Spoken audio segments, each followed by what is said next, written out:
Padre, la hojilla. Estamos en la hojilla. Hojilla, ¿cómo es que dice la propaganda aquella, Nicolás? Hojilla raspapalante, que duran hasta que aguante. Mario, ¿qué tal? ¿Cómo está la hojilla hoy, chicos? Anoche te estábamos viendo, Fidel no se pierde la hojilla. Rumbo al socialismo, con Chávez, todos somos sus hijos e hijas. El pueblo es el hijo de Chávez. Presidente, mensaje para la hojilla, para la continuidad de... La hojilla. Bueno, la hojilla es el programa más visto de la televisión venezolana, sin lugar a dudas. No lo digo yo, lo dicen los números. El programa con más credibilidad que hay. Y Mario Silva es un gladiador, amado por el comandante Chávez. Mario Silva, amado por Chávez, valiente, gladiador, inteligente gladiador, él y todo su equipo. Así que honor a Mario Silva y a su programa La Hojilla, que en vida del comandante Chávez en este planeta, digamos, en vida terrenal, bueno, lo defendió con todo, pues, con todo, con los codos, con las uñas, con la verdad, con todo siempre lo defendió. Gracias, Mario Silva, gracias, hermano. Gracias, Prepárense.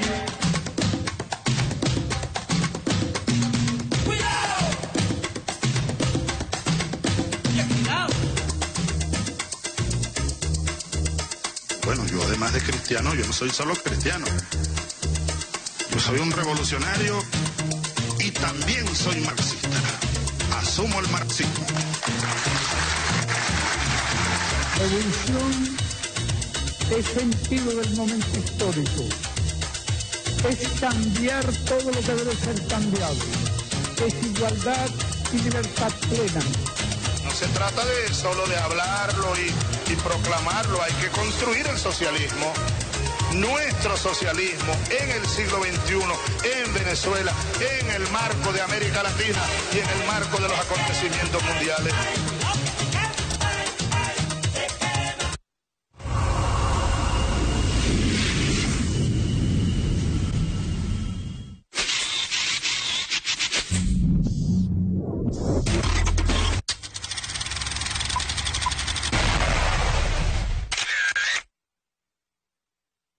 Decisiones tomadas como el control de cambio, que por ahí siguen algunos diciendo que se va a acabar. No. El control de cambio nosotros podemos flexibilizarlo, eso sí, pero el control de cambio llegó aquí para quedarse.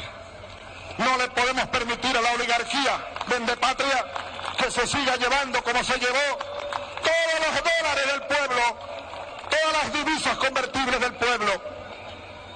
Bueno, yo recuerdo, era un verdadero desangramiento lo que aquí ocurría 2002-2003. Por una parte entraban los recursos del petróleo y de otras exportaciones, y en la noche ya se habían ido. En la mañana yo preguntaba, ¿cuánto depositó PDVSA en el fisco? Bueno, que si 400 millones de dólares. En la tarde, ¿cuánto queda? No, ya se llevaron 399, queda 1 millón. No se podía. ¿Cómo costó la decisión del control de cambio? Recuerdo que la primera reunión que hicimos, el único que estaba de acuerdo era yo. Ni los ministros ni no estaban de acuerdo. El Banco Central mucho menos. Hasta que después de no sé cuántos debates y discusiones y peleas de madrugada aquí en este caserón centenario ya, por fin acordamos el control de cambio. De inmediato comenzaron a recuperarse las reservas internacionales, se acabó la hemorragia pues, es sencillito. Ya las reservas iban por allá por abril de 2003, llegaron a 11.000 millones de dólares. Se estaba secando el país, íbamos rumbo a un colapso económico. El golpe económico, el golpe petrolero, la fuga de capitales, todo era el plan del imperio y la oligarquía y los vendepatria. Ahora tenemos unas reservas que proporcionalmente con el tamaño de nuestra economía son de las más grandes del mundo. Y además hemos creado el Fondo de Desarrollo Nacional, con las reservas excedentarias, lo cual nos ha permitido no solo liberarnos del Fondo Monetario Internacional, del Banco Mundial, sino contribuir con que otros países hermanos se liberen del Fondo Monetario y del Banco Mundial. Vean ustedes cuántas decisiones. Hay que mantener el ímpetu de las grandes decisiones, con coraje y con sabiduría, y con capacidad política luego para hacerlas cumplir. Y siempre hay que estar revisando esas decisiones, esos esquemas acordados, el control de cambio, por ejemplo. El año pasado yo dije, ¿cómo es posible que estemos dando mayor cantidad de dólares para los viajeros que para comprar alimentos? A alguien se le ocurrió abrir un boquete, compras por internet. ¿A quién se le ocurrió eso? Bueno, hicieron una resolución por allá. El Banco Central, casi siempre cediendo a presiones. No podemos ceder a ninguna presión de ninguna oligarquía, de nadie. Aquí manda el pueblo, carajo. No manda la oligarquía. En un gobierno capitalista, no es que no hubo dinero en 100 años, se lo llevaron. Ayer estaba yo leyendo un informe de uno de los voceros de la burguesía, que forman, creo que un comando de campaña que tienen, ¿no? Ellos tienen muchos voceros. Decía un caballero ahí, economista, que había que levantar el control de cambio. Bueno, ellos dicen que van a gobernar este país, en Plutón será, Venezuela, pero busquen Venezuela en Plutón. Pero que van a eliminar el control de cambio, porque eso hace daño y no sé qué más. Ah, claro, ese es el plan de la burguesía y del imperialismo, porque es muy fácil para el imperialismo que vengan los dólares, se llevan el petróleo, vienen los dólares y al otro día se los llevan otra vez a cuentas en el exterior. La burguesía, con libertad de cambio, ellos son los que tienen el dinero, se llevan los dólares y después empiezan a jugar a la devaluación. Fíjate, ¿te acuerdas que una vez hasta bombas pusieron para jugar a la devaluación? Estaba yo preso, yo recuerdo eso. Pusieron una bomba en el CCCT, otra bomba, a un señor le volaron una mano, y era todo un plan de la burguesía. ¿Para qué? Para generar desestabilización y devaluación de la moneda, para ellos traer los dólares y cobrar más bolívares. Y es un ciclo perverso. Esa es la burguesía. La importancia entonces de la unidad y la importancia de que tengamos conciencia y conocimiento para interpretar la realidad, para interpretar las amenazas que siempre estarán sobre nosotros, para poder interpretar nuestras debilidades y combatirlas, para poder visualizar nuestros flancos débiles y fortalecerlos, para poder entender, pues, el acontecer pleno en el cual estamos. Por eso es que voy a valerme del pensamiento de algunas de las ideas de ese gran pensador revolucionario italiano, Antonio Gramsci, para hacer una reflexión sobre el momento que estamos viviendo. Que nadie se desespere, que nadie se altere el ritmo de sus días, de sus responsabilidades, de sus tareas, que no se frene para nada el avance de los planes revolucionarios en todos los frentes de batalla, en el económico, en el social, en el político, en el territorial, en el internacional, en el moral, para que esos grupos que se han puesto lamentablemente al lado de la oligarquía venezolana, oligarquía, vieja clase política, malolienta y nauseabunda, que trata de manipular a lo más hermoso de un pueblo, su juventud, sus adolescentes, muchachos de Venezuela, vengan todos a construir la patria de ustedes, la patria de los hijos que ustedes tendrán algún día en esta tierra heroica de Venezuela. Miren, yo modestamente lo digo, pero lo digo. Creo que tengo moral para pedir eso a nombre del pueblo. A nombre del pueblo, ni siquiera lo hago en mi nombre. Es a nombre del pueblo, de todos los rincones del país, de toda la geografía nacional. Y allí, repito, candidatos, candidatas, el problema es ideológico. No se dejen rodear por la pequeña burguesía. No se conviertan ustedes en pequeños burgueses. La ideología pequeño burgués destroza la revolución. Siempre termina siendo contrarrevolucionaria. No nos convirtamos en pequeños burgueses. Vamos a echar definitivamente, a borrar definitivamente ese veneno que a muchos, o con el cual nos bombardearon desde niños, nos bombardearon y nos siguen bombardeando por distintas vías. La avaricia, la ambición personalista de la riqueza, que nos lleva directo a la corrupción y a la traición, a la esperanza de un pueblo que ya ha sido traicionado demasiadas veces en estos últimos 200 años. Ya basta de traiciones. Queremos verdaderos gobernadores revolucionarios, socialistas. Queremos verdaderos alcaldes revolucionarios, socialistas, honestos.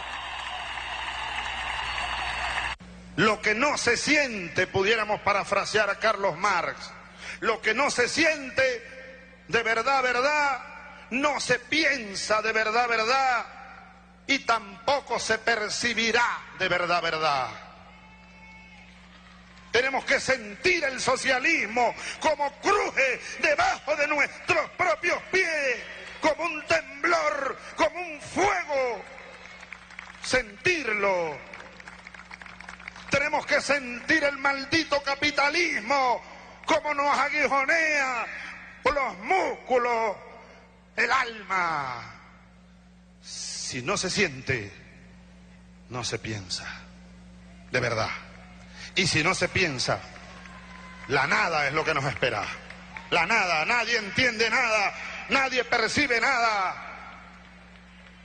La perdición de los rumbos sería cualquier ensayo.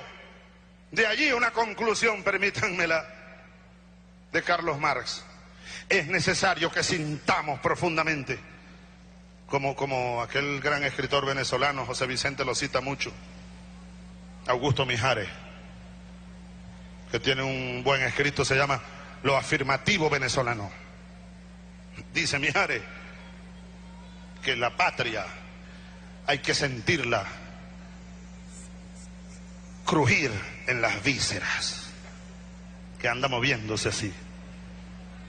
La patria uno tiene que sentirla aquí en la sangre, sentirla allá en los huesos, dentro, en el tuétano. Hay que sentirla. Uno tiene que vibrar con un sentimiento, con una pasión. Si no partimos de allí, desde el punto de vista marxista, y yo lo creo, es la nada. Es la nada. Uno va caminando hacia la nada. Hay que recordar siempre que las diferencias deben ser manejadas con profundidad dialéctica, con altura dialéctica, para que produzcan síntesis dialéctica y no el pobre de aquel que por tener una diferencia de enfoque, de visión o de idea con otro compañero o un grupo con otro, entonces empiezan a verse como enemigos y a atacarse como si el enemigo estuviera aquí y a hacer señalamientos genéricos que a veces rayan en la irresponsabilidad. Un militante del Partido Socialista Unido de Venezuela que tenga razones para hacer una denuncia debe hacerla puntual, razonada, y no agarrar, ponerse a escribir por un periódico o agarrar el Twitter o el telefonito y empezar a bombardear a todo el mundo. Esa no es una actitud responsable en un revolucionario.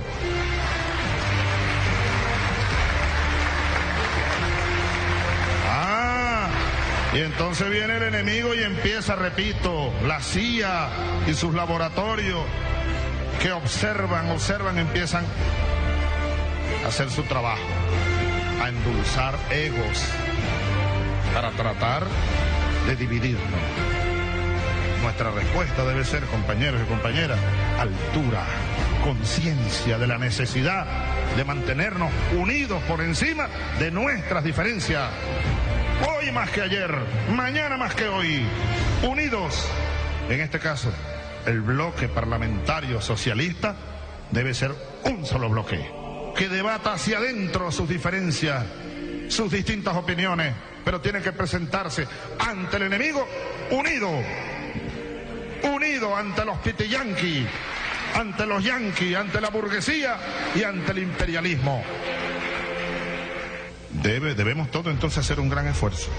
Aquí, por ejemplo, sería nefasto que alguien, un diputado asuma, no, yo fui electo gracias a un gobernador, me debo al gobernador tal. Aquí nadie se debe a ningún gobernador. Aquí nadie se debe a ningún poder fáctico local. Aquí todos nos debemos a un pueblo, carajo. A un pueblo, no a una facción, ni a un grupito, ni a los que me apoyaron. ¿Sí? Y los que no me apoyaron, entonces no, esos no son míos, eso vaya por el otro lado. No. Unidad, unidad, unidad. El más grande de mis clamores, hoy, mañana y siempre y todos los días hasta que me apague. Unidad. Que no se repita el ciclo de la tragedia. Que no se repita por lo que ustedes más quieran, por lo que más queramos.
Buenas noches, ¿cómo están todos? Bienvenidos a La Hojilla.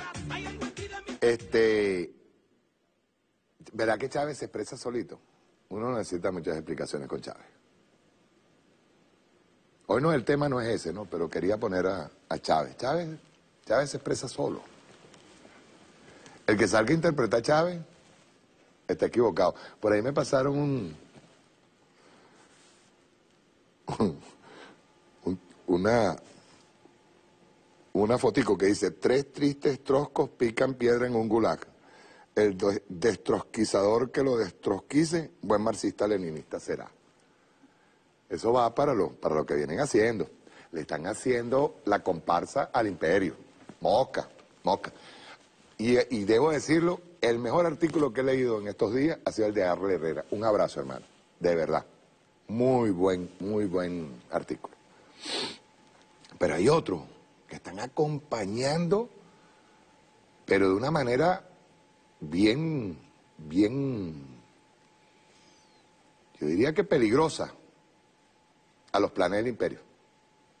Porque creen que, de verdad hay gente, este es el único comentario que voy a hacer ahorita. Hay gente que cree que de verdad tienen la potestad de hacer una revolución dentro de la revolución, tumbando a la revolución. Y están equivocados, camaradas. Muy equivocados. Muy equivocados. Si eso es precisamente a lo que el imperio está apostando. Me imagino que voy a aparecer por ahí en más de un artículo, por lo que estoy diciendo. Me resbala. Pero se los digo. Pareciera de verdad que ustedes creyeran que dentro de una revolución se puede hacer y en las condiciones de acoso y asedio que tienen actualmente la revolución venezolana. Entonces ahora le dicen madurismo. Yo decía el otro día, un compañero que se le ocurre decir que le hace un llamado a la Asamblea Nacional Constituyente para que tumbe al madurismo. ¿Cuál madurismo? ¿Cuál madurismo? Y es preocupante la actitud que tienen unos camaradas que estuvieron al lado de Chávez. Por eso es que yo digo, ahorita es muy fácil salir, bueno, yo hablé con Chávez y yo interpreto lo que dijo Chávez así. No, Chávez hablaba solito. A mí me encanta cómo comienza siempre el mazo dando con Diosdado, por lo que coloca el comandante. El comandante Chávez hoy está más vigente que nunca. Que nunca. No se vuelvan locos. Entonces salen justo en el momento en donde hay mayor asedio, donde hay mayor peligro, salen, tú sabes, en una actitud ultra izquierdista del marxismo-leninismo absoluto. Y no saben lo que están haciendo.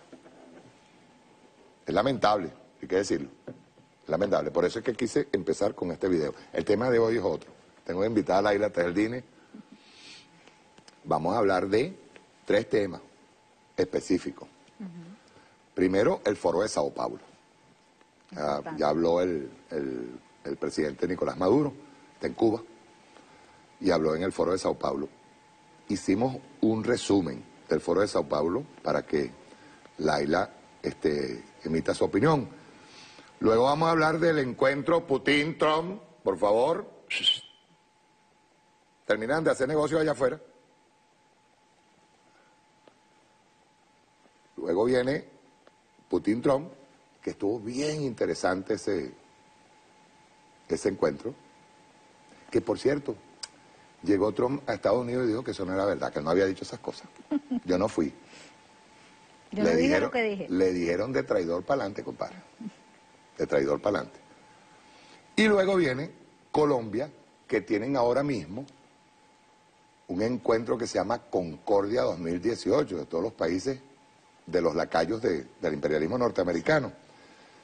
Y llama la atención también porque, paralelamente, el grupo de Grima, como dicen, se pronunció. Sí. Eso lo vamos a hablar también. Son 3 temas bien importantes. Vamos con el foro de Sao Paulo, con el presidente Nicolás Maduro. Rueda. En América Latina había una luz y se levantaba una bandera. Y debemos sentirnos orgullosos, los miembros de este foro de diversidad, de debate, de lucha, de trabajo y de poder político, que es el foro de Sao Paulo, porque precisamente fue en el año 1990, cuando se apagaban las luces en el mundo, que desde América Latina, desde Cuba, desde Brasil y desde América Latina y el Caribe se levantó la necesidad de construir un espacio de unión, de lucha. Y como decía ahora Evo, un espacio que si tiene alguna fortaleza es su diversidad. Aquí no hay posiciones hegemonicistas, ni las ha habido. Ha habido grandes liderazgos. Y así será la historia de este movimiento y de esta fuerza hermosa que es el Foro de Sao Paulo. En su diversidad ha logrado recoger y beber de la cuna fundacional de la revolución latinoamericana, caribeña, del siglo XX, que es Cuba. Y logró tomar de Fidel, su líder, toda su fuerza regeneradora, renovadora. A propósito de este Foro de Sao Paulo, hemos podido revisar los conceptos de Fidel. Año 93, en medio del periodo especial, el Foro de Sao Paulo sesiona en La Habana y Fidel le habla a los líderes de la izquierda sobreviviente de aquella época, de los movimientos progresistas, populares, revolucionarios, sobrevivientes de aquella época. Caída Nicaragua, firmados los acuerdos de paz en Centroamérica.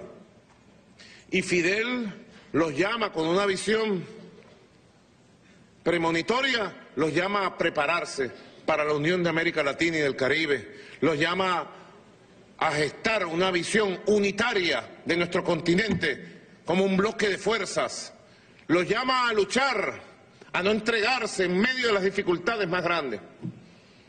Cuando uno revisa la historia de nuestro pueblo, pero si solo nos tocara revisar, compañeros, hermanos y hermanas, si solo nos tocara revisar la historia de estos 28 años de existencia del Foro de Sao Paulo, nosotros veríamos la grandeza, como lo expresaba el camarada presidente, jefe indio del sur, Evo Morales, veríamos la grandeza de lo que ha sido el esfuerzo de las fuerzas revolucionarias de América Latina y el Caribe para revertir una de las situaciones más difíciles de dominio y hegemonía absoluta del imperialismo norteamericano sobre nuestra región a través del modelo neoliberal.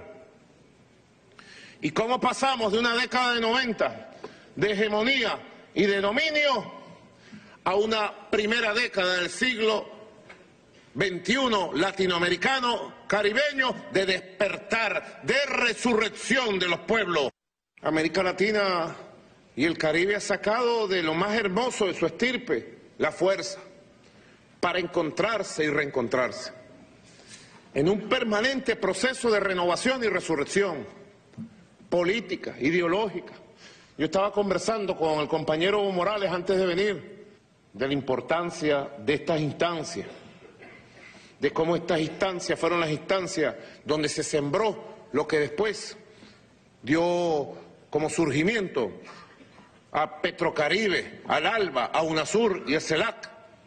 Si en algún lugar se preparó el terreno para el surgimiento de la nueva integración, de la nueva etapa de la vida de América Latina, hermosa y brillante que hemos vivido, fue aquí en el Foro de Sao Paulo. Aquí nacieron las ideas que después se fructificaron en el surgimiento de Petrocaribe, el ALBA, UNASUR, CELAC. Así que hay que ver de dónde venimos. Y nuestras fuerzas políticas, nuestros liderazgos, nuestros grandes líderes vienen de la lucha por la esperanza, vienen de la lucha contra las dificultades, los obstáculos, vienen de la nada.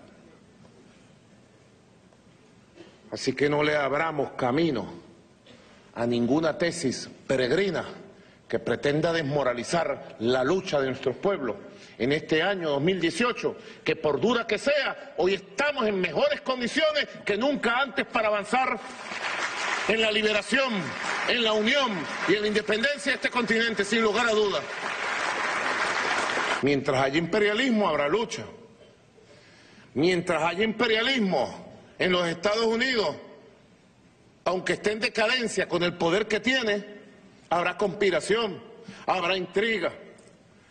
Si lo sabremos nosotros que hemos enfrentado todas las formas de guerra no convencional contra la revolución bolivariana,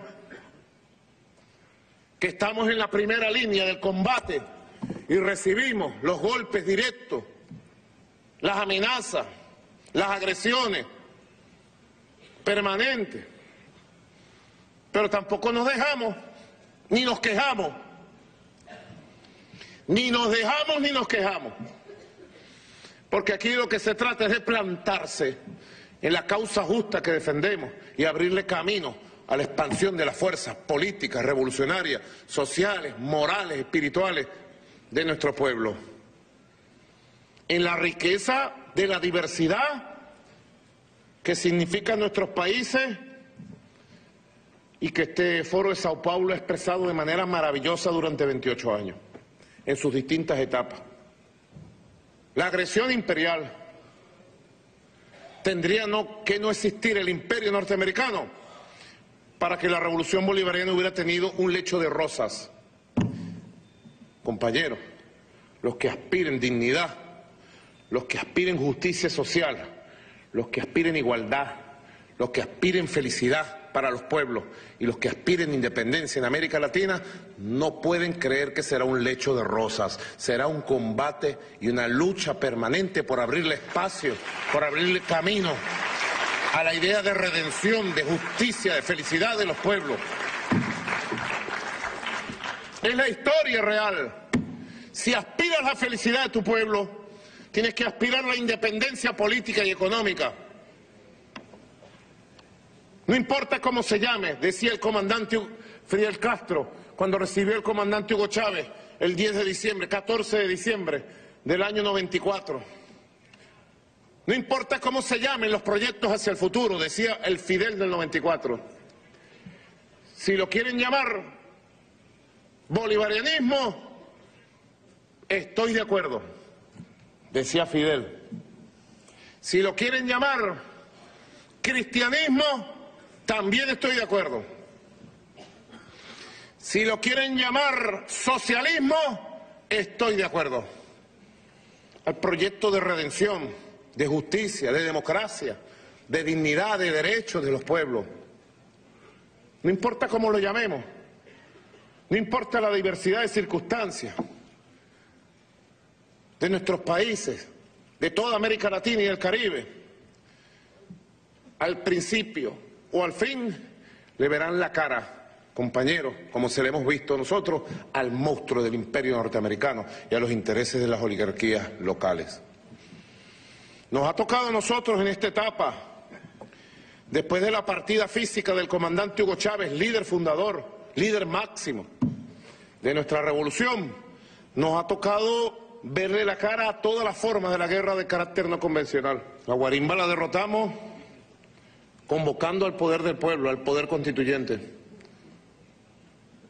Y Venezuela logró hilvanar en el transcurso del último año un ciclo ascendente de acumulación de fuerza y de victorias electorales realmente sorprendentes.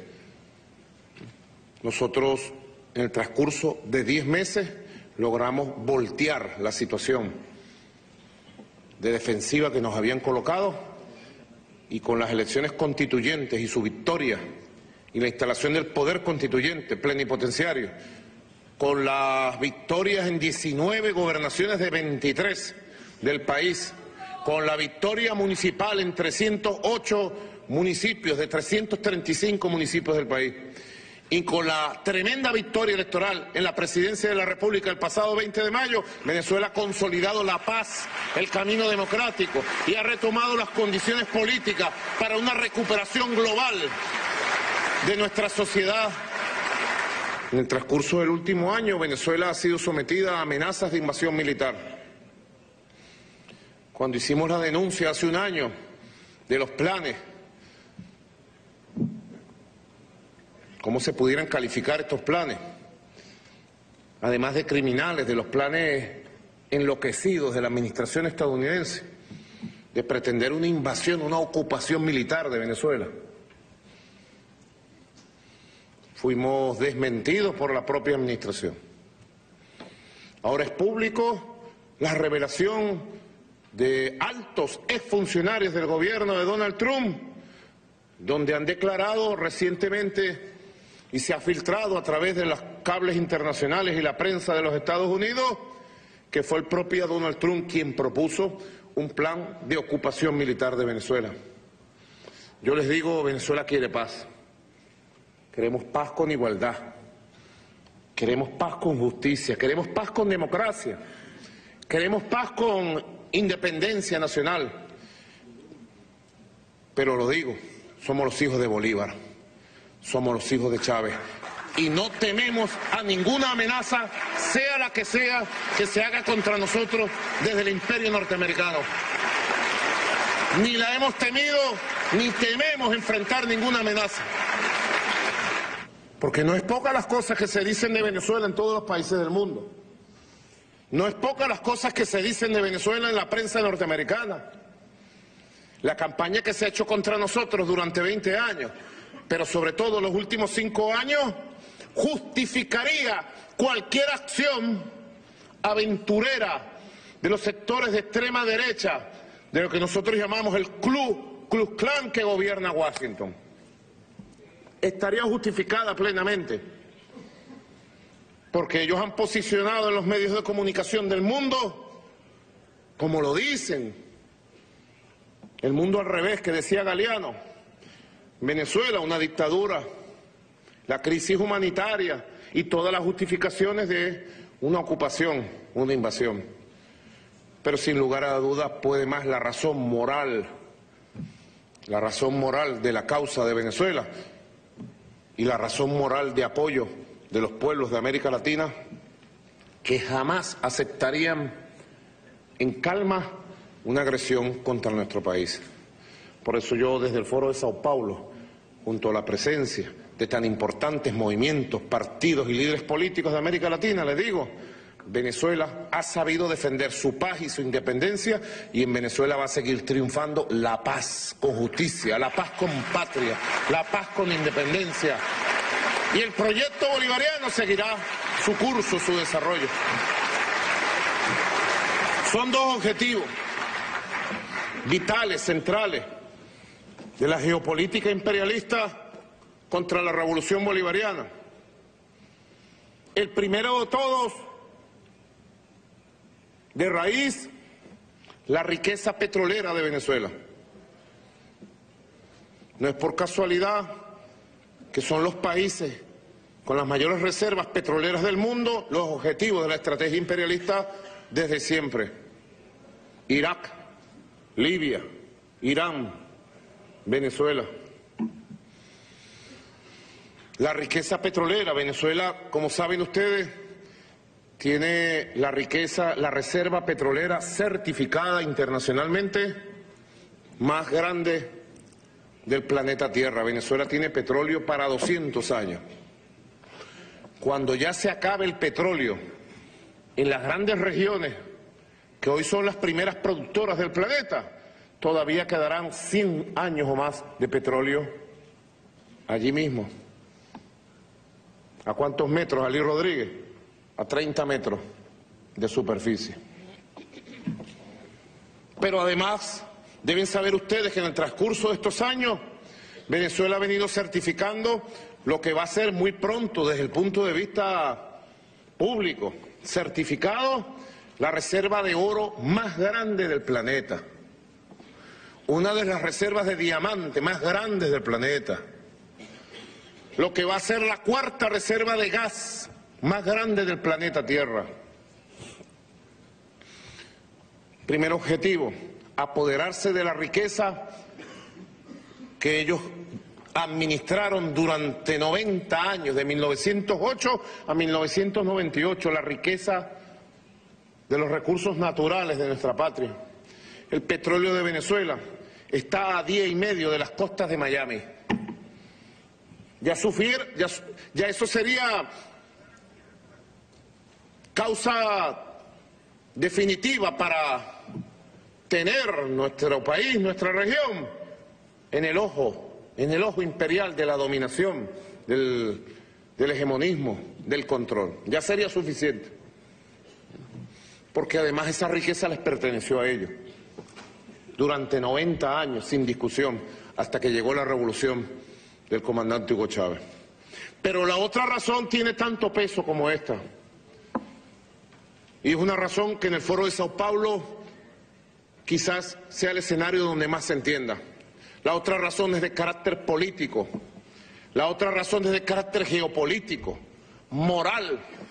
La otra razón es quizás la reserva, no material, pero sí la reserva espiritual, cultural, más grande que pueda tener un pueblo, que es el proyecto revolucionario, el proyecto bolivariano. El imperio se plantea desde el inicio de la revolución bolivariana y ha incrementado sus acciones para neutralizar los impactos transformadores del liderazgo revolucionario de Chávez, del liderazgo revolucionario del proyecto bolivariano, de los logros del socialismo bolivariano, y para tratar de extirpar de raíz y acabar por siempre el proyecto que no pudieron ahogar en 200 años, el proyecto de Bolívar, nuestro proyecto revolucionario. Son las dos razones: la riqueza material, petrolera, aurífera, y la riqueza espiritual, que es la que nos tiene aquí de pie, que es la que nos inspira, que es la que nos lleva adelante, que es la riqueza revolucionaria del proyecto bolivariano fundado por nuestro amado comandante Hugo Chávez Frías. Y tengan la seguridad ustedes, compañeros del Foro de Sao Paulo, que esta revolución fundada en las ideas de Bolívar, que esta revolución fundada en el espíritu creador magnífico de nuestro comandante Chávez, que esta revolución que nos hemos echado encima y que hemos defendido junto al pueblo, con el voto popular, con la soberanía popular, con la libertad del pueblo, esta revolución va a saber remontar los obstáculos, las dificultades que tenemos, y va a seguir su camino hacia la construcción de una región potencia. Bien. Laila, tu opinión. Bueno, que justamente... Primero la importancia del sí. Foro de Sao Paulo, ahorita. Un foro muy importante, y no solamente eso, sino es que estamos hablando de más de 600 delegados a nivel internacional de 51 países que estuvieron allí presentes en un foro que podemos decir es un foro también de aquellos movimientos de izquierda, donde también se reconoce una diversidad en cuanto a opiniones, a punto de vista muy respetado, ¿no? Ahora, me parece muy importante el discurso del presidente porque resaltó ese elemento de que nosotros estamos en la primera fila de aquellos movimientos de liberación a nivel internacional y donde estamos dando una batalla, y los hemos demostrado. Yo creo que aquí entra mucho la canción de Silvio cuando dice: nos vienen a convidar a indefinirnos. Y es justamente en eso, en estos momentos, ¿cuál es la decisión que nosotros tomamos? ¿Seguimos con la izquierda o nos arrodillamos y nos vamos hacia la derecha? Eso es sumamente importante, y por eso que el presidente decía, tenemos que recordar de dónde venimos nosotros. ¿Y de dónde venimos nosotros justamente? Venimos de un pueblo, venimos de una idea que se vino formando, que vino cuajando del pueblo, venimos de la izquierda, somos la izquierda.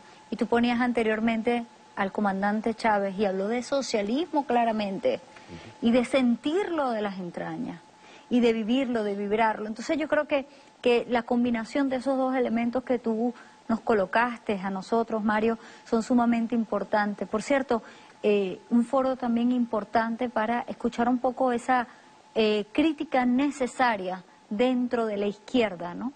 Que no podemos ofendernos con eso. Sí, hay una parte que el presidente lo expuso, sí. El tema de las izquierdas.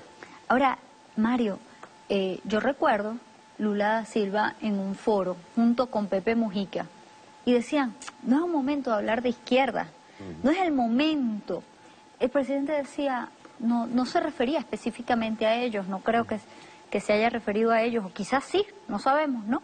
Pero el hecho que el presidente Maduro decía, miren dónde están algunos y miren dónde estamos nosotros todavía, por persistir, por estar allí, por no doblegar el camino de la construcción de ese socialismo que nos hemos planteado y de esa vía hacia la verdadera emancipación del ser humano. Yo creo que ahí está una clave, y ese era un foro esencial donde están aquellos movimientos de izquierdas a nivel mundial representados ahí, cada uno por sus delegados, sus representantes, y donde realmente es un verdadero foro para llevar adelante lo que es el papel de la izquierda. El presidente Nicolás Maduro también resaltaba ese papel de la izquierda. Frente a todo esto que está sucediendo, él resaltaba también el papel del neoliberalismo. Decía, nosotros los respetamos a ellos. Cuando nosotros estábamos en el momento, resaltaba lo que sucedía en la UNASUR. El presidente dijo, hasta nosotros respetamos, nosotros invitamos hasta Álvaro Uribe, que es uno de los firmantes de la fundación de la UNASUR, y estaba Álvaro Uribe con su firma. Es decir, nosotros los consideramos a todos ellos porque nosotros siempre hemos sido integracionistas, hemos unido a todas las fuerzas. Claro. No es cuestión de gobernantes, es una cuestión de los pueblos. Y el hecho, Mario, es que decía el presidente Nicolás Maduro en ese evento, es que nosotros tenemos que prepararnos para las nuevas situaciones que tenemos, donde tenemos una derecha neoliberal feroz, capaz de volver a instalar las dictaduras de aquellos momentos, ahora con unas nuevas facetas, haciéndose parecer como los defensores de los derechos humanos, como los defensores de las libertades. ¿Qué libertades? Cuando ellos llegan y hacen eso. Y resaltaba también el caso de Lula da Silva, justamente cómo se está utilizando todo esto, es decir, la judicialización de la política para justamente está dándose en Ecuador, se está dando en Argentina, se está dando en Brasil, incluso están tratando de hacerla de otra manera en Venezuela y en Nicaragua. Lo intentaron con la Asamblea Nacional, deslegitimada o autodeslegitimada, yo creo. Sí. Cuando comenzaron a declarar al presidente como vacante del cargo. Pero faltaba fuerza, faltaba moral, faltaba credibilidad, algo que no la tuvieron, y por eso es que no levantaron ni una mosca una vez que ellos lo hicieron. Pero decía el presidente, estamos frente a una situación internacional bastante preocupante, regional, donde incluso no les importa qué tanto pueden destrozar ellos. Es evidente que es una acción conjunta en contra de un modelo, en contra de un pensamiento distinto al pensamiento hegemónico estadounidense. Ahora hay algo, Laila, el tema es que se está utilizando el lawfare, de lo que estaba suficientemente expuesto con Larissa en 2 clics.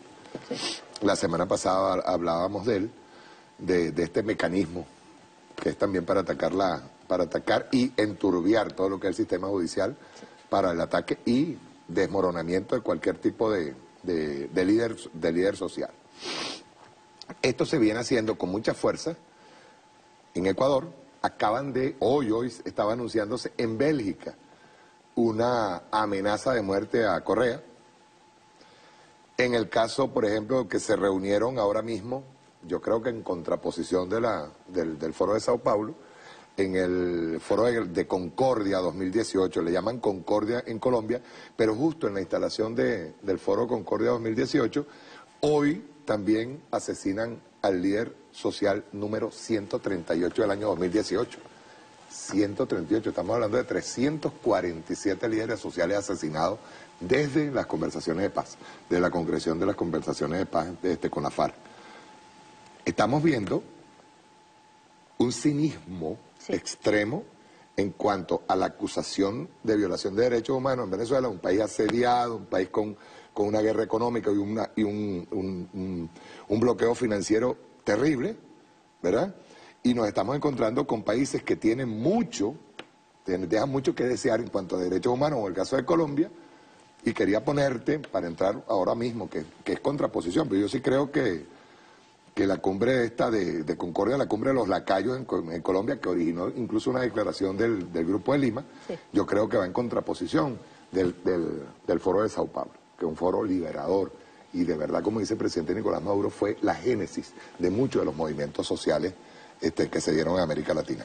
Vamos a verle la cumbre de Concordia en Colombia una declaración de un ser nefasto llamado John Negroponte. Yo quiero que recordemos quién era John Negroponte. Rueda.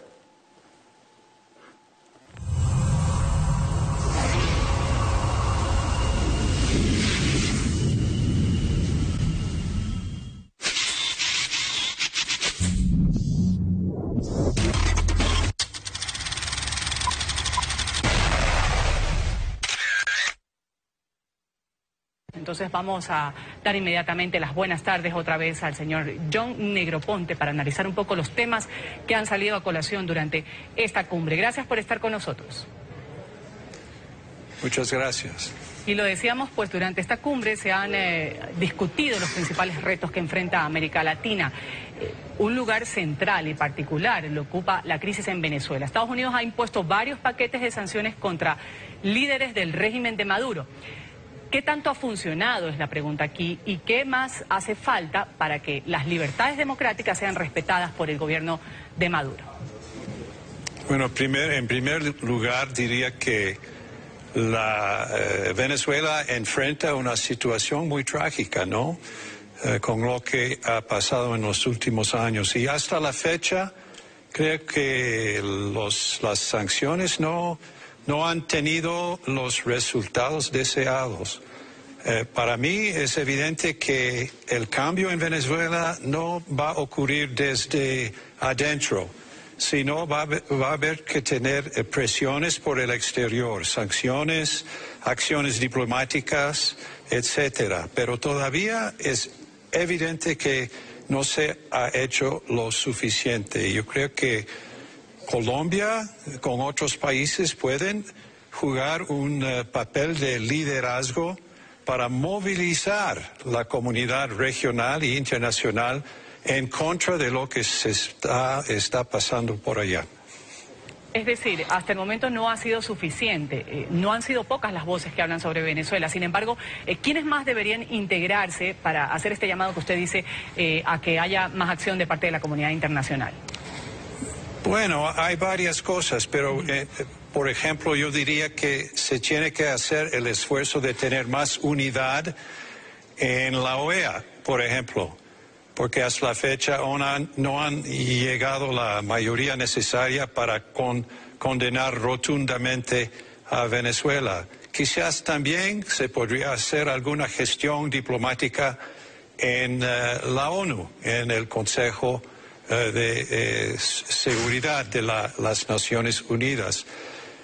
Posiblemente se va a tener que contemplar sanciones aún más drásticas para generar las presiones necesarias. Aunque sería una lástima por el impacto económico que tendría sobre el pueblo de Venezuela. Y para pedirle a Dios que intervenga y se evite los proyectos de muerte,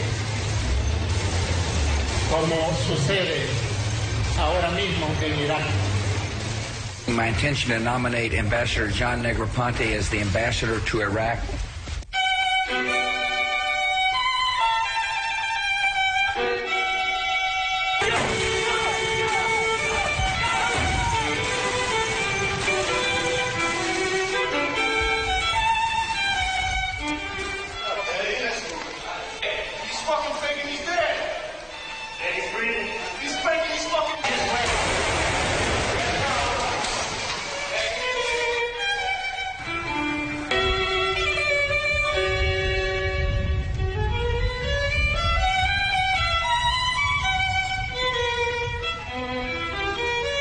Individuals who have committed their own individual acts of misbehavior have been dealt with by our military justice system, but I don't think that is in any way a reflection on the quality and the caliber of the absolutely fine young servicemen and women who we have serving here in Iraq and around the world.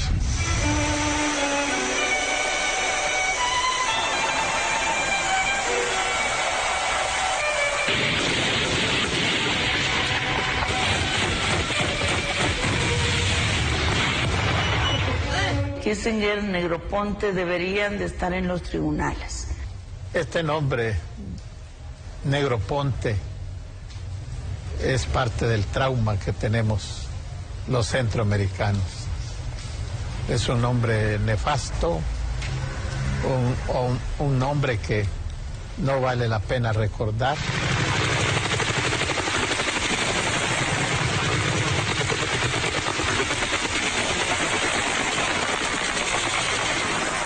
usaría cualquier medio posible para que Negroponte nos diga a los familiares de más de un centenar y centenar de muertos y de desaparecidos en Honduras, que nos diga dónde ordenó que se enterraran.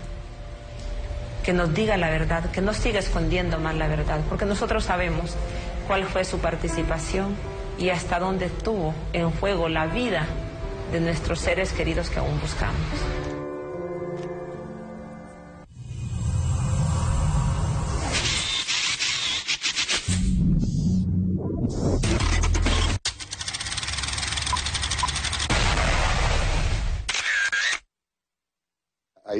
Hay tres cosas importantes ahí. Una, primero, el reconocimiento del fracaso en la OEA.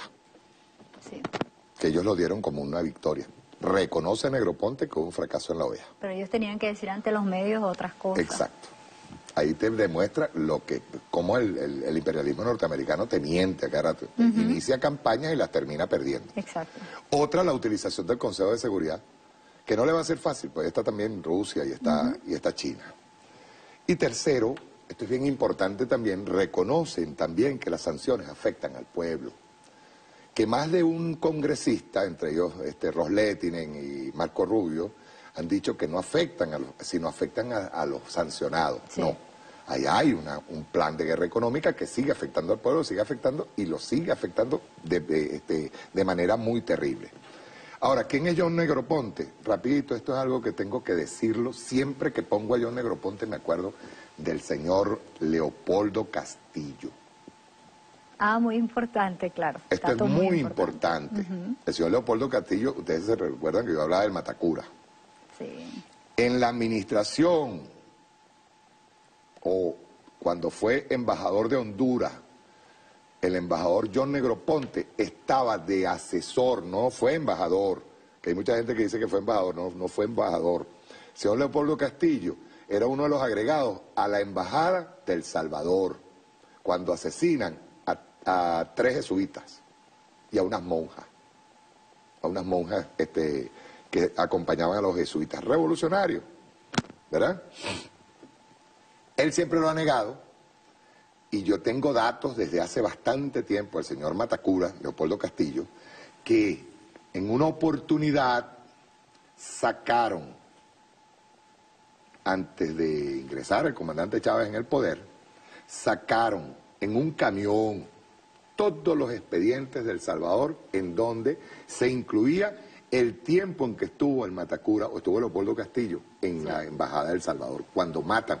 Él es, conjuntamente, yo no sé si tú te acuerdas también de un dirigente copellano que era nefasto también, al que le hicieron hasta homenaje cuando falleció, que era Calvani, Aristides Calvani. Ese fue otro más de los que, conjuntamente con el gobierno de Carlos Andrés Pérez, Copey y todos, intervinieron en las crisis en las guerras populares en Centroamérica. Dime. Mira, y como el comandante Chávez... Perdón, y este es el representante de Estados Unidos en la Cumbre de la Concordia. Así es. Y bueno, y mira cómo se presenta ese representante de Estados Unidos muy preocupado por los derechos humanos de Venezuela, y decía que hay que actuar en Venezuela, y decía hay que buscar todas las formas. Pero también manifestaba cuáles son donde han fracasado. Quiere decir a qué se refiere él, justamente cuáles son todas las formas, y ya nombró las que fracasaron. Entonces, no está hablando una salida ante un organismo internacional, sino a qué se refiere. Y dice, la solución no está dentro, está fuera. ¿Cuál es la solución fuera? La intervención. Realmente, el comandante Chávez calificaba a John Negroponte, le decía asesino profesional, le decía. Y este era John Negroponte, un asesino profesional de Estados Unidos, capaz de justificar cualquier acción de Estados Unidos y de violentar cualquier tipo de derechos humanos. Estos son los que están llamando y hablando por los derechos humanos del pueblo venezolano, para que todos sepamos la tamaña irresponsabilidad con la que está actuando la derecha en Venezuela, también con la que están actuando y armando todo un expediente necesario para Estados Unidos para justificar esta intervención. Mira, llama fuertemente la atención Mario, el uso de los cascos blancos o los llamados cascos blancos, como cada vez están bastante cerca de la frontera actuando. Mira, están actuando, pero ¿cómo? Hay que ver qué están haciendo. Muchos dicen, no, es que esto era una organización que se formó en el año 94. No. Hay que entender bien qué es lo que se espera hacer con esto. Le están dando un carácter internacional a estos cascos blancos. Estos cascos como se blancos, lo dieron en Siria. Como se lo dieron en Siria, por cierto, que ganaron un Oscar y todo. Dese en cuenta hasta cómo es la acción internacional, mediática, realmente llevada para darle un carácter internacional a estos grupos. Así está sucediendo en las fronteras con Venezuela, por eso que yo llamo mucho la atención a esto, porque recientemente estos cascos blancos que están actuando allí, pues se ha dicho que se les ha dado a estos grupos $6 millones más, más de los 16 que ya habían sido anunciados en abril, para estos grupos, supuestamente para ayuda humanitaria, para todos aquellos refugiados que salen de Venezuela. Y ellos hablan otro elemento. Ellos no dicen solamente la crisis, dicen la conmoción social que hay dentro de Venezuela porque la gente se está alzando en contra del gobierno y está siendo perseguida. O sea, date cuenta de eso, porque no solamente, ¿cómo ellos justificarían intervenir en Venezuela? Diciendo que hay una supuesta crisis humanitaria. No, porque supuestamente los que están pasando hambre, etcétera, están saliendo de las fronteras hacia ellos para que lo dicen. No, ellos tienen que justificar algo más allá, es decir, una supuesta acción gubernamental contra un grupo social que los obligue a ellos a entrar, a establecer un supuesto corredor humanitario para que la gente pueda en paz ir a curarse allá, o a ser atendidos allá o a recibir alimentos allá. Así se mostraron en Siria primero, y después no había ninguna ayuda ni alimentaria, ninguna ayuda humanitaria, pero sí una gran cantidad de bases militares por parte de Estados Unidos. Sucedió en Siria y pretende aplicarse en Venezuela. El presidente Nicolás Maduro lo decía en ese foro de Sao Paulo: están dadas las condiciones, las matrices internacionales están dirigidas justamente a justificar una acción. Y llama altamente la atención que el Grupo de Lima hoy emitió un comunicado. Ven para leerte rapidito cuál fue el comunicado, para vean ahí. Porque es bastante. Sí. Y es peligroso. Ajá. Dice acá, el Grupo de Lima manifestó hoy su profunda preocupación. Un grupo desprestigiado totalmente. Es más, de hecho, hay que resaltar ahí la diferencia entre un foro de Sao Paulo y esta cumbre de la élite política, la calle al imperialismo norteamericano, a un foro de corte social y de todos los representantes, en más de 600 me dijiste, representantes sociales. El Grupo de Lima manifestó hoy, por eso es que digo que va en contraposición al foro de Sao Paulo, manifestó hoy su profunda preocupación por informes de una movilización militar venezolana a la frontera con Colombia y reiteró su alarma y consternación. Eso es mentira. Mosca con fake news. Dice, por las violaciones de los derechos humanos y la ruptura del orden democrático en Venezuela. Los países del Grupo de Lima expresan su profunda preocupación por informaciones recientes sobre movilización de armamento y aviones de combate por parte de Venezuela a la frontera con Colombia, acciones que se contradicen con el espíritu de la proclama sobre América Latina como zona de paz. Están esgrimiendo lo que fue para nosotros, con el CELAC, una victoria que fue proclamar América Latina como zona de paz, ¿no? Y más adelante... Es decir, que utilizan nuestros mismos argumentos para... Exacto, y eso es lo terrible, porque es el emborronamiento de la verdad. Dice, la nota suscrita por los gobiernos de Argentina, Chile, Colombia, Costa Rica, Guatemala, Honduras, México, Panamá, Paraguay y Perú, miembros del Grupo de Lima, planteó además atención a las graves violaciones de derechos humanos en Venezuela. Dice, violaciones denunciadas en los informes y comunicados de la Comisión Interamericana de Derechos Humanos y registrada en reciente informe del Alto Comisionado de las Naciones Unidas para los Derechos Humanos. Ya nosotros lo explicamos y no necesita mucha explicación. Laila. Mario, y dicen también, dicen informaciones recientes porque existe, y acusan a Venezuela, de movilizar armamentos y aviones de combate por parte de Venezuela a la frontera con Colombia. Eso dice muchísimo, Mario. Porque ese es el etcétera de John Negroponte. Porque también, ¿qué es lo que? Exacto, ese es el etcétera. Porque ese es el justificativo. Ellos dicen, es que han violentado o han agredido a Colombia, puede venirse una acción militar. También es importante nosotros entender, porque existen grupos paramilitares específicamente, que pueden actuar en fronteras venezolanas, que pueden cometer incluso, Mario, y en Siria también, entraban, Mario, a hogares donde habitaban familias enteras y los masacraban a todos, y decían que eran las tropas de Bashar al-Assad que entraban a un hogar a masacrar a toda la familia porque el jefe de la familia estaba en contra del gobierno. ¿Para qué era eso? Buscaban de alguna manera a líderes de las comunidades, hacían eso, que se oponían de alguna manera a Bashar. ¿Para qué? Para levantar una rabia hacia eso y también ocasionar una conmoción. Son los falsos positivos también que pueden hacer, y quién mejor o quién tiene un magíster en falso positivo sino Colombia. Entonces eso es una cosa que tenemos que prestar atención, que no podemos dejar de lado, no podemos incluso hacerlo, pensar cada elemento que esté sucediendo como algo superficial. Decíamos, en abril dieron 16 millones de dólares, acaban de aprobar 6 millones de dólares, Estados Unidos ofreció 27 millones de dólares, no estamos hablando de cualquier cosa, y no es esa cantidad que requiere un mercenario, y mucho menos un mercenario colombiano que cobraría incluso muchísimo menos por actuar en contra o a favor de un asunto específico. Ahí está... Y el peligro, el regreso del uribismo al poder. Bueno. Porque este presidente es un monigote, es Uribe quien está ahí. Ajá, Duque, Iván Duque. Bueno, el presidente Nicolás dijo que no sabía el nombre, no se acordaba el nombre, ni quería recordar, ni quería que se lo dijera. Pero al final es así. Mira, recientemente en la visita que hace Iván Duque a España y habla con el rey de España, le mandan saludos. Él era un emisor, un emisario. ¿De quién? De Álvaro Uribe. Álvaro Uribe. O sea, date cuenta lo que estamos viviendo nosotros ahí, y ahí nosotros sabemos quién es Álvaro Uribe. ¿Quién es Álvaro Uribe? El promotor de los falsos positivos, Álvaro Uribe, el que trabaja de la mano con el narcotráfico, también ese es Álvaro Uribe, con el apoyo a los grupos paramilitares. Esta es la nueva política que se está instalando, aunque debemos de decirlo claramente, no dista mucho de esa política de Juan Manuel Santos. Juan Manuel Santos, que fue más maquillador.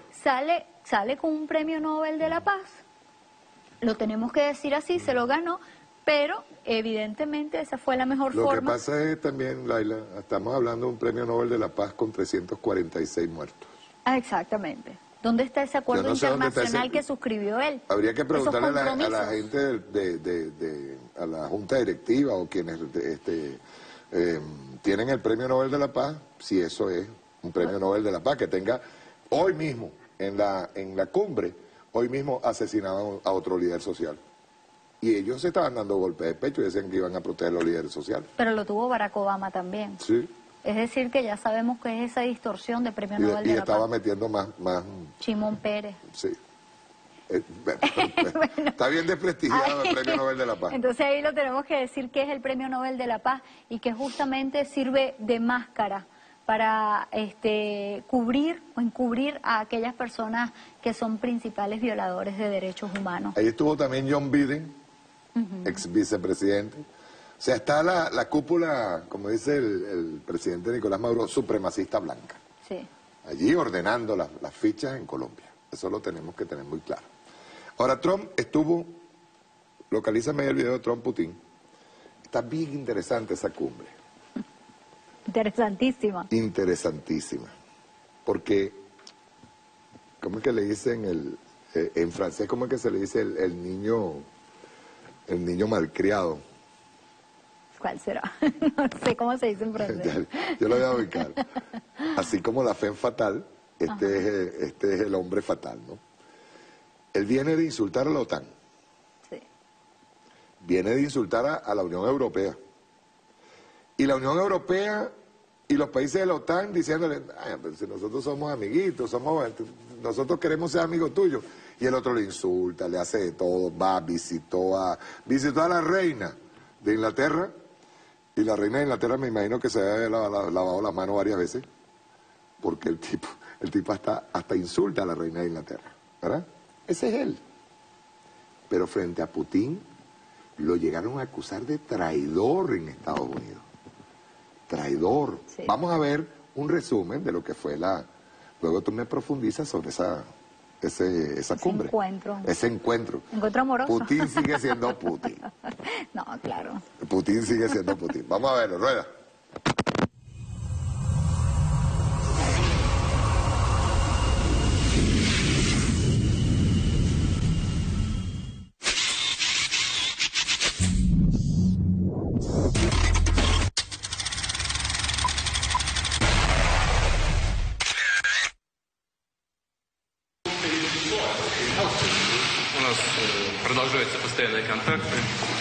Continuamos nuestros contactos permanentes. En los últimos meses hemos hablado por teléfono, nos hemos reunido varias veces en diferentes foros internacionales. Por supuesto, ha llegado la hora de hablar detalladamente sobre nuestras relaciones y sobre diferentes asuntos sensibles en la agenda internacional. Lo que es aún más importante es que tenemos muchos temas de los que hablar, discusiones sobre todo desde el comercio hasta las armas nucleares. También podemos hablar sobre China, que es un amigo mutuo. Creo que tenemos unas grandes oportunidades como dos países que no nos hemos llevado muy bien en los últimos años, y son casi 2 años, y espero que y he dicho siempre que llevarse bien con Rusia es algo bueno, no algo malo. Y realmente creo que el mundo quiere vernos llevarnos bien. Somos dos grandes poderes nucleares y no es bueno sino malo, y espero que podamos hacer algo al respecto, porque es una fuerza negativa. Entonces vamos a hablar sobre eso, entre otras cosas. El mundo espera, y yo estoy deseando tener una conversación de cara a cara, y usted tiene aquí varios representantes y tenemos muchas preguntas.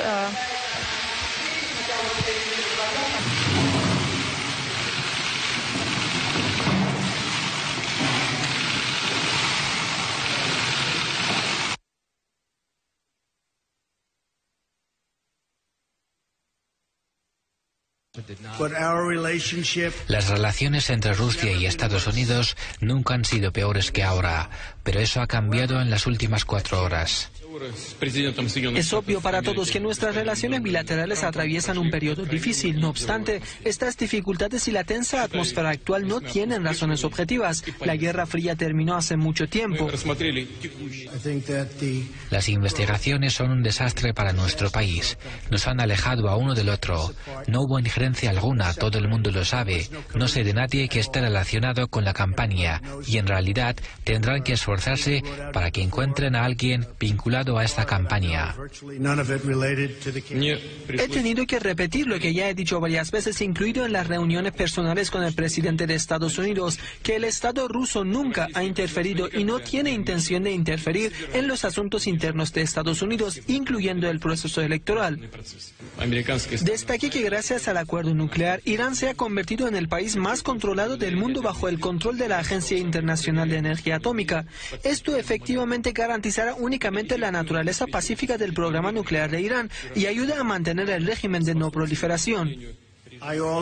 Enfaticé la importancia de presionar a Irán para que detenga sus ambiciones nucleares y para que ponga fin a su campaña de violencia en la zona a lo largo de Medio Oriente. Sobre la situación en Siria, los dos mandatarios destacaron la necesidad de una cooperación efectiva para poner fin al conflicto. También coincidieron en la idea de proteger la paz internacional y detener la proliferación de cualquier tipo de armamento nuclear. Pero antes vamos a Washington, donde se han disparado las reacciones tras la reunión entre Putin y Trump, y casi todas son tremendamente duras. Los demócratas acusan al presidente de Estados Unidos de traidor, y lo que es más sorprendente, algunos republicanos parecen estar de acuerdo. It's dangerous. Una vergüenza, peligroso, hasta traicionero. Así reaccionaban demócratas y republicanos al ver y escuchar al presidente Trump defender a Vladimir Putin y poner en tela de juicio al aparato de inteligencia de Estados Unidos. The president put what's best for him. El senador demócrata Charles Schumer acusó a Trump de poner sus intereses por encima de la seguridad de Estados Unidos. Y la líder Nancy Pelosi sostiene que la debilidad del presidente ante Putin prueba que los rusos saben algo inconfesable sobre Trump. Pero las reacciones más duras llegaron desde las filas republicanas. Yo no creo, yo sé 100% de que Putin y su gobierno interfirió en las elecciones. Pero el presidente Trump no lo cree, y eso es lo que dejó claro hoy hombro a hombro con Putin, causando furia y consternación. El senador John McCain decía que fue una de las actuaciones más vergonzosas de un presidente estadounidense. El daño infligido es difícil de calcular. El presidente de la Cámara de Representantes, Paul Ryan, criticó al mandatario por no comprender que Rusia no es su aliado. Para otros, Trump simplemente perdió una gran oportunidad de mostrar mano dura con el Kremlin. No es la primera vez que el presidente menosprecia a las agencias de inteligencia. Por eso el exdirector de la CIA, John Brennan, por Twitter catalogó a Trump de traidor, describió sus comentarios como imbéciles y muestran que Putin lo tiene en el bolsillo. Donald Trump causa estupor al asegurar desde Helsinki, tras reunirse con el presidente Vladimir Putin, que no ve razones para creer a sus agencias de inteligencia que certifican la injerencia rusa en las elecciones de 2016 por encima de la versión del Kremlin, que la niega. Un asunto que ha deteriorado la relación entre ambos países hasta niveles de la Guerra Fría. Es evidente que nuestras relaciones bilaterales están atravesando un momento difícil, decía Putin, pero estas dificultades y tensa atmósfera no tienen razones objetivas. La Guerra Fría ya ha acabado. La época de gran confrontación ideológica entre ambos países ha pasado hace mucho. La situación mundial ha cambiado drásticamente.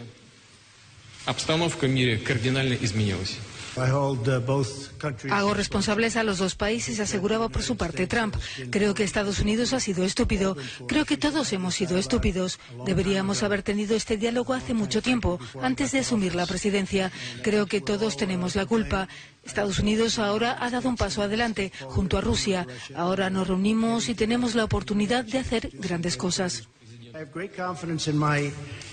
Tengo mucha confianza en mi gente de inteligencia, pero el presidente Putin ha sido extremadamente firme y convincente negándolo hoy. Y lo que ha hecho es una oferta increíble. Ha ofrecido que la gente que trabaja en el caso venga y trabaje con sus investigadores respecto a las 12 personas. No quiero dejar de lado cómo llega el presidente Trump a este encuentro en Helsinki, donde prácticamente se muestra mucho más amigable, mucho más afable con Putin que con sus aliados históricos, que son los miembros de la OTAN. Casi les dice que son sus enemigos, Steven.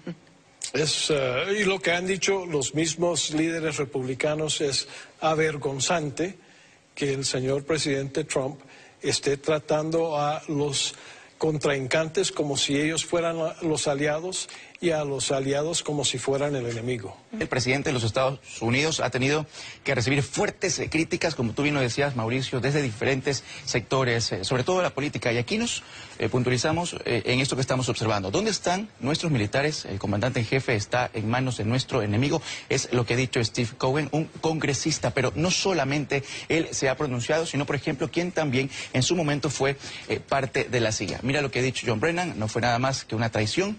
No solo fueron los comentarios estúpidos de Trump, sino que Putin se lo metió totalmente al bolsillo, y con ello también trascendió este hashtag que estamos observando acá en la red social de Twitter.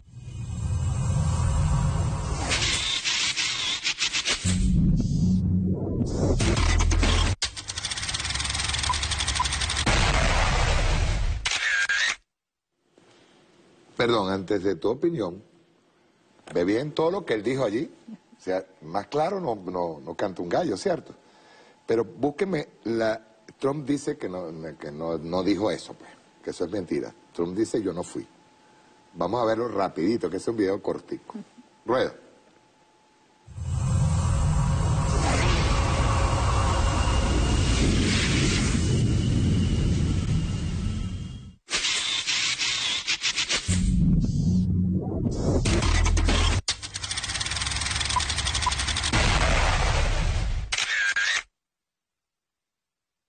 Hola Ignacio, son declaraciones que sorprenden, ¿no?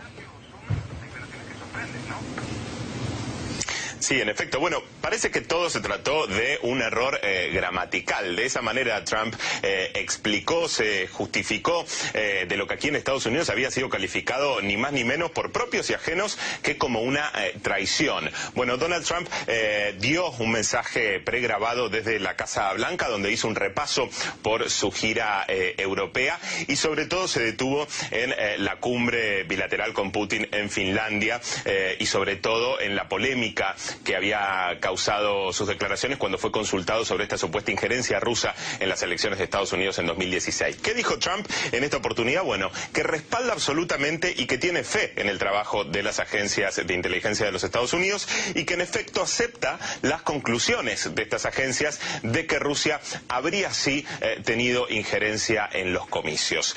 Pensé que esto había quedado claro, dijo Trump, pero cuando llegué nuevamente a los Estados Unidos y vi esta ola de críticas, entonces lo que hice fue repasar la versión taquigráfica de las declaraciones que había hecho. Y ahí es donde dice Trump, encontré un error. ¿Cuál es el error según el presidente? Bueno, que en lugar de decir que no había razones para no pensar que Rusia estuviera detrás de esa supuesta injerencia en las declaraciones, lo que dijo en Helsinki fue que no había razones para pensarlo. En fin, luego de haber hecho esta aclaración, el presidente de los Estados Unidos dijo que ahora su administración trabaja fuertemente para que no haya injerencias en próximas elecciones y lo que sí aclaró fue que no hubo ningún tipo de pacto con Rusia para esa supuesta intervención que, como decimos ahora, sí reconoce. Lo escuchamos. Lo he dicho en muchas ocasiones. Yo acepto las conclusiones de la inteligencia de Estados Unidos sobre la intromisión rusa en la campaña presidencial del 2016. Pero muchas personas aquí lo saben. No hubo colusión en general. Bueno, recordemos que no solo en las redes sociales, en todas las cadenas de televisión aquí en los Estados Unidos llovieron invitados, tanto demócratas como republicanos, que criticaron duramente a Donald Trump por estas horas y que presionaban muy fuertemente para que el presidente de los Estados Unidos tuviera una declaración contundente, clarificando esto que finalmente hizo en el día de hoy. De hecho, el senador y ex candidato a la presidencia republicano John McCain había sido uno de los más duros en sus críticas a Trump. Había dicho que su actuación en la cumbre con Putin en Helsinki había sido un error histórico, un error trágico. Bueno, ahora según el presidente de los Estados Unidos se trató de un error, pero solamente de un error gramatical.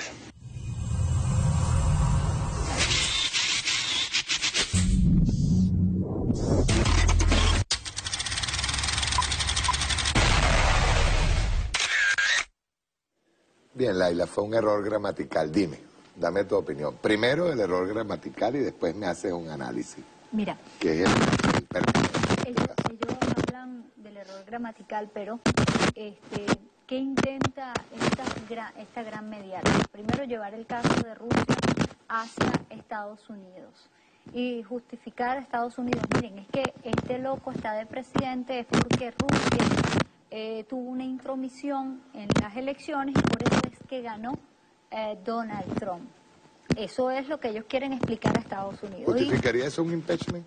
Y es que claro, y no solamente eso, desde ya estamos viendo no solamente que Donald Trump tiene una parte, o bueno, casi todos los demócratas en contra de él, sino tiene una gran parte de los republicanos en su contra. Que ¿Tiene problemas con el audio? Ven, pasa un momentico.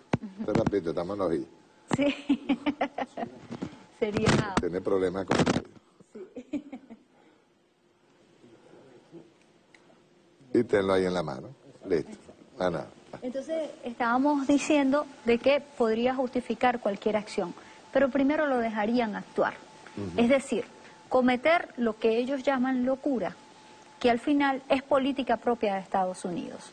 Ahora, error es pensar que un presidente en Estados Unidos puede dirigir la política de Estados Unidos.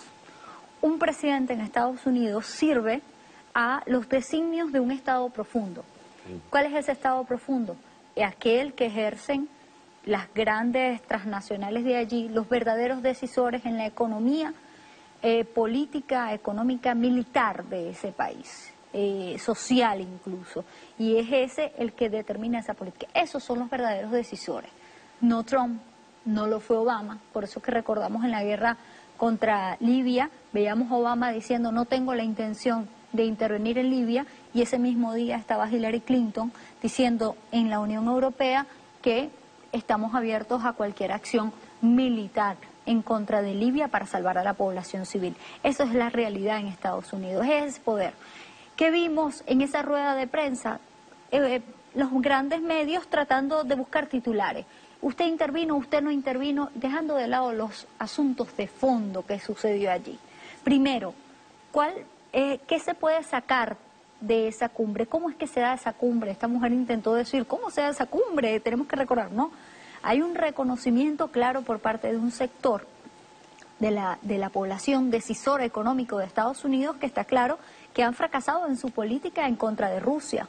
Han fracasado en la rusofobia que han intentado implementar, inocular en todas las sociedades. Eso es un primer elemento. Por cierto, una Rusia salida de unos mundiales que salieron súper exitosos. Felicitaciones hubo de parte de Trump. Claro, y que también con un boicot. Intentaron boicotear, intentaron que no se realizara, porque ¿cómo iba a permitírsele a la población europea, a la población estadounidense y poblaciones del mundo ir a conocer a esa Rusia? ¿Cómo se les iba a permitir a ellos ir a ver de esa Rusia de la que ellos no habían hablado, sino habían hablado es de la del diablo, donde está un loco allí llamado Vladimir Putin, entre otras cosas? Pero fue la población. Le montaron el caso Skripal, es decir, acusando a Rusia que envenenó a un espía que ya no servía para nada, un ex espía que le servía a Estados Unidos y a los británicos. Pero también se le acusó de haber derribado un avión comercial. Se le acusó de muchas cosas, de utilizar mercenarios en contra de la población ucraniana. Todo para tratar de impedir la realización de ese mundial. El mundial se realizó. El pueblo europeo fue hacia Rusia. Vio la otra faceta muy distinta a la que le pintaban los medios de Rusia. Ahora tenemos una cumbre que podemos decir la cúspide de ese mundial, y se da, y dice Donald Trump, aquí lo que yo he escuchado me convence, pero más allá de convencerle o no, incluso con el tema de Siria, le dijo, la pelota está de su lado ahorita, usted tiene que decidir qué va a hacer con Siria, si quedarse, si seguir interviniendo y apoyando a los grupos terroristas o salir de una buena vez y dejar de apoyar a los grupos terroristas. Eso es lo más claro que se vio. Por cierto, otro asunto muy claro es con respecto a Ucrania, y dijo, hay aspectos que nosotros ni vamos a entrar en discusión. Hay zonas que ya es nuestra y punto. Entonces, date cuenta que el fondo del asunto fue tratado, sin embargo, hablan de normalización de las relaciones entre Rusia y Estados Unidos. Yo creo que por más que exista intención, no va a ser posible. No va a ser posible, y también hay que tomar en consideración las razones económicas. Estados Unidos es un competidor muy importante para la política de Estados Unidos, para la economía de Estados Unidos. Hoy Estados Unidos se beneficia de la venta del gas licuado hacia los países europeos y ha protestado mucho por la construcción de ese gasoducto que va desde Rusia, un segundo gasoducto desde Rusia hasta una zona muy importante económica en Alemania.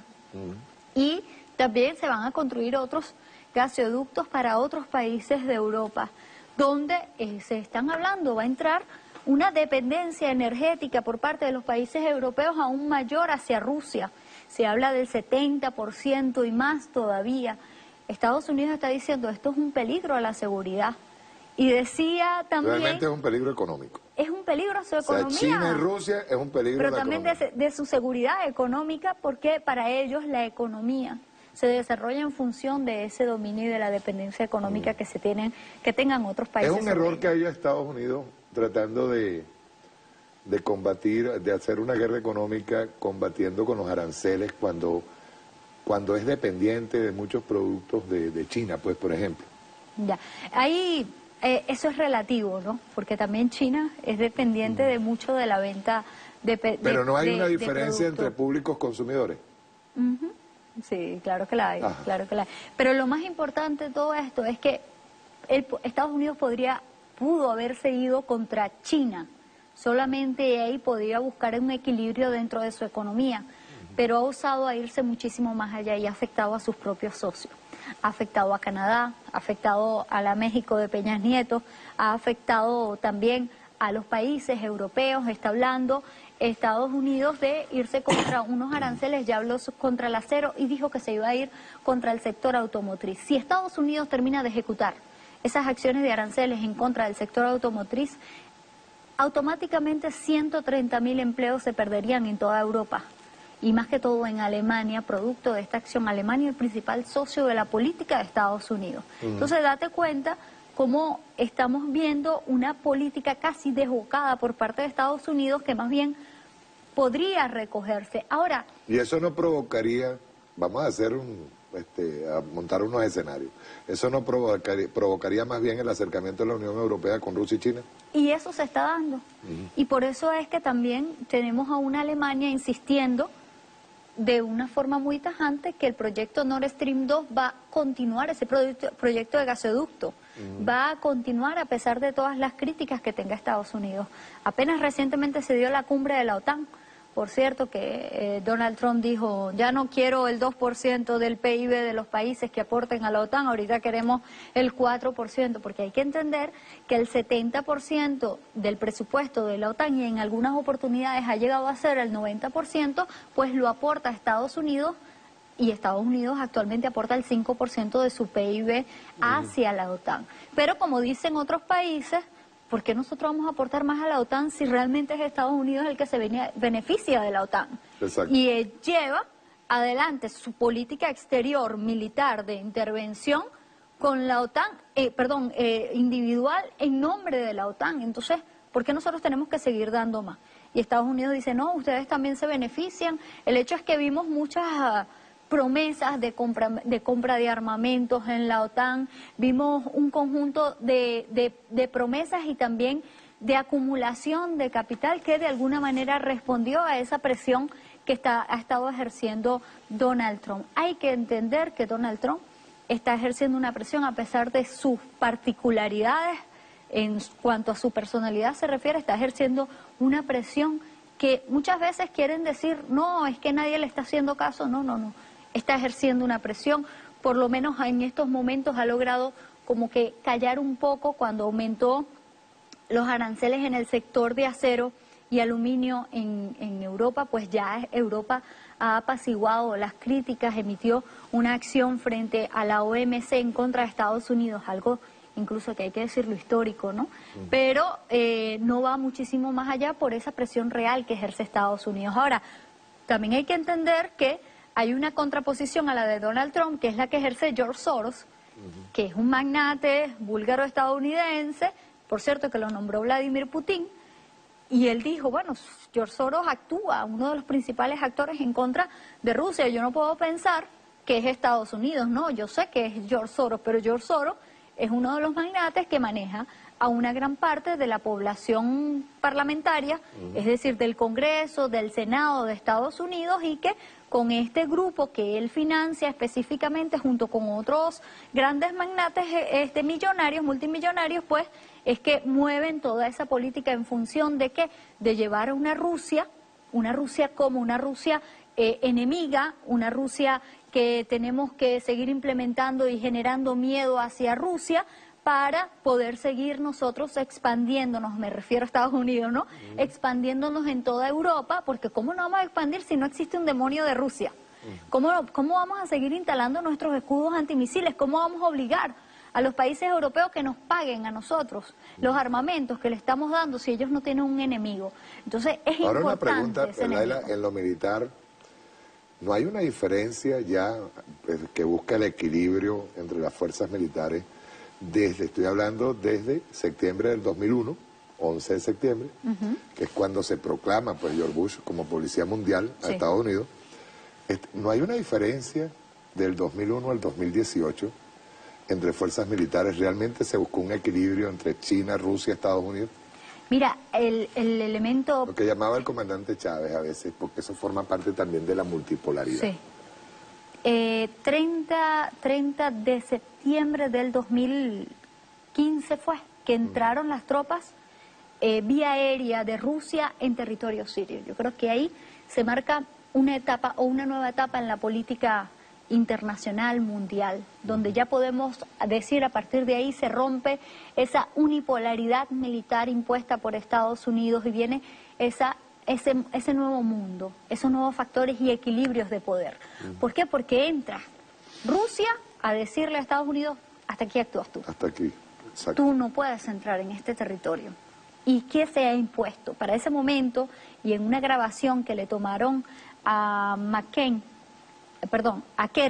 que era el jefe del Departamento de Estado de Estados Unidos, decía, es que después de la entrada de Estados Unidos, nosotros teníamos prácticamente a Siria, pero después que entró Rusia, nos volteó todo. Si Rusia no hubiera entrado, pues ya nosotros desde hace tiempo hubiéramos cumplido todos nuestros objetivos en el Medio Oriente. Exacto. Iniciaron con Libia y luego pretendían ir con Siria. Y mira, ha detenido todo eso. Rusia es el país que tiene la mayor cantidad de armamento nuclear, seguida de Estados Unidos, pero también, a diferencia de que Estados Unidos es mucho más fuerte en cuanto a armas, la capacidad armamentista de Rusia es superior a la de Estados Unidos y de alguna manera se ha demostrado... Se evidenció en la última muestra que montó Putin, incluso se está hablando de una nueva forma de tela que hace invisible a los radares, a los soldados rusos y al armamento pesado ruso. Que vimos a Estados Unidos que pegó un grito, ¿cómo es eso? ¿Cómo sucedió eso? Y nosotros no nos dimos cuenta y dijo, sí. Putin, no estamos hablando de un escudo antimisiles, porque si nosotros probáramos sus armas, entonces estamos hablando de un paraguas con muchos agujeros. Exacto. Es decir, que ellos lograrían traspasar esos escudos antimisiles. Entonces, esta es la realidad mundial que nosotros tenemos, donde Venezuela, Mario, es parte de esa realidad. Me paro allí un momentico porque estaba Santos, muy oficioso él, y le pidió muy lacayo, le pidió a Trump que hablara con Putin para que le quitara el apoyo de Rusia a Venezuela. ¿Qué opinión tienes tú de ahí? Que quería un titular. Un titular. Buscaba solamente un titular porque la realidad es que eso no es un asunto para discutir con el presidente Igual como Vladimir el de Ucrania Putin. Tampoco se discute. Como no se discute, es decir, el caso de Crimea, no se discute asuntos que no están en discusión. Donde Venezuela forma parte de ese grupo de países que están luchando por la defensa del derecho internacional. No es por la conquista de un territorio, no es por la toma del control de los recursos de un territorio, sino por el simplemente respeto del derecho internacional. Una pregunta, Laila, ¿en qué beneficia a Colombia ser socio especial, creo que es algo así, de la OTAN? O sea, no es solamente el hecho de que tenga las bases militares allí, pero ¿en qué lo beneficia? Porque Colombia no está preparada para una guerra dura. Mira, ahí nosotros estamos viendo que es una característica de la derecha neoliberal que habita en nuestra región, que es una derecha realmente que es una vergüenza muy grande, solamente revela el servilismo, aparte de la irresponsabilidad, porque es una gran irresponsabilidad el hecho de querer introducir o de tratar de introducir a la OTAN para acá, el hecho de ser parte Colombia socio global, de formalizarse como socio global de esta organización de la guerra para la muerte, para la inseguridad mundial, pues solamente lo que ratifica es el carácter servil que tiene el neoliberalismo que habita en esta región y que a mí sí me parece algo importante. Esos grupos hay que radicarlos, hay que eliminarlos, en el buen sentido de la palabra. Por supuesto que jamás hablaría en el mismo lenguaje que ellos, pero ese pensamiento, ese tipo de conciencia tan entreguista es la que tenemos que eliminar acá en la región y tenemos que reivindicar el sentir de la patria grande, el sentir de pertenencia de nuestra región y también el querer superar y llevar adelante a la región. Voy a hacerte una última pregunta, quiero que me hagas un análisis en cuanto a Latinoamérica. ¿Aceptarían los pueblos latinoamericanos algún tipo de imposición neoliberal nuevamente? Bueno, lo estamos viendo en Haití. Salió el pueblo a las calles a decirle no al paquete neoliberal del Fondo Monetario Internacional.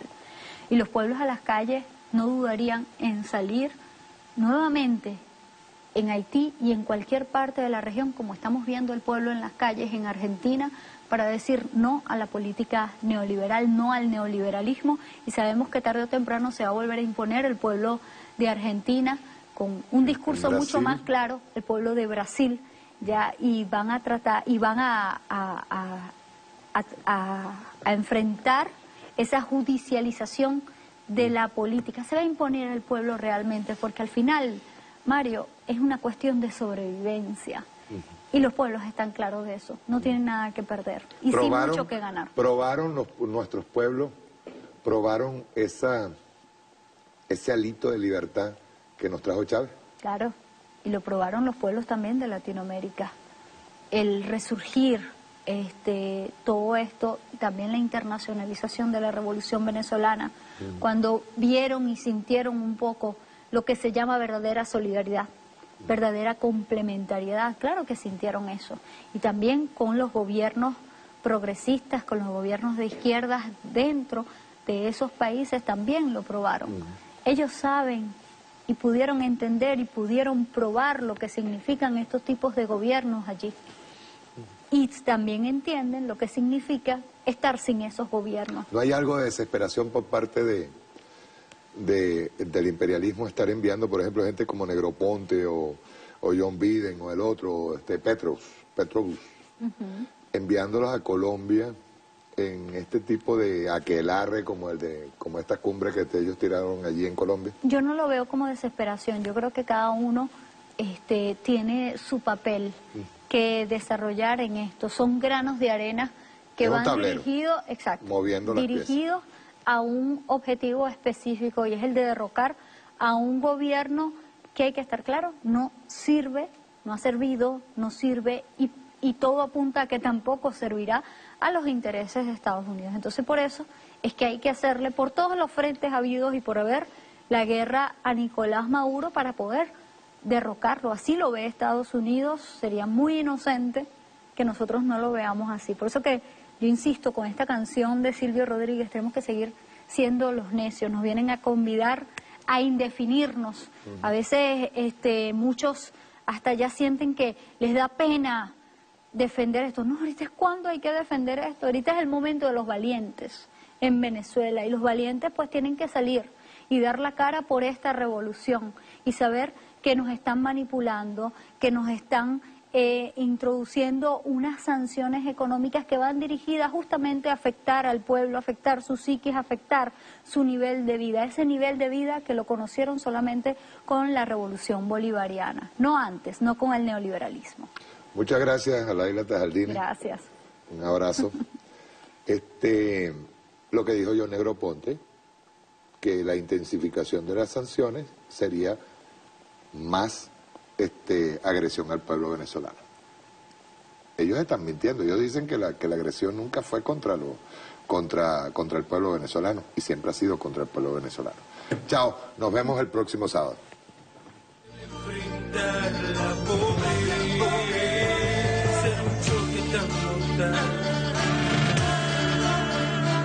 Que jamás podré olvidar.